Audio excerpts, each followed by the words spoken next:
And wow. Sorry, mate, you go ahead. So how often do you do community closure? The actual habitat, they don't make a huge amount of mess.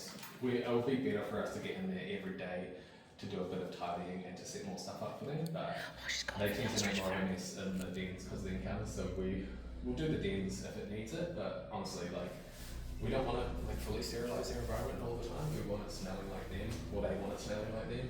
So yeah, just to make it nice and tidy and get rid of any like old bones or fur that they haven't eaten.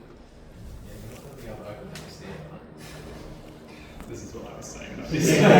So not the most intelligent. Yeah, very built for, running along mountaintops and jumping on prey, not trying to figure out how to open the box. Because Australian zoos just covers it, right? Yeah, they Wellington Zoo, I think. So I think actually they'll be their siblings. Here we go. It was Wellington Zoo, and these two were born in Wellington Zoo, so I assume it's the same siren gang. So Oh, yeah, that 4 teeth. comes from it, which is pretty incredible.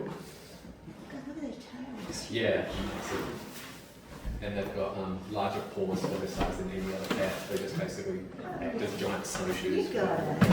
There you go. Oh, what have You you got? want to eat here, or you want to? No. Yeah, or eat in the raceway. Maybe it's difficult because it's one of the more difficult spaces to find. Well, I Is that imagine horses not? That's goat. So yeah, they do get, it might be good if they're chunks of meat as well, or supply is something different, but they will get different amounts as well between each other. So she looks like that's probably about 1.5 kgs. They could eat much more than that in a single sitting, and then they probably wouldn't eat for a few days because these guys having to hunt for their own food in the wild when they make a successful kill. They're going to eat as much as they possibly can, eating it means taking a rest and going back to it. But, so we try to do that as much as we can with giving these guys fewer but larger feeds, but we try to have a little bit of food for them every day just for those like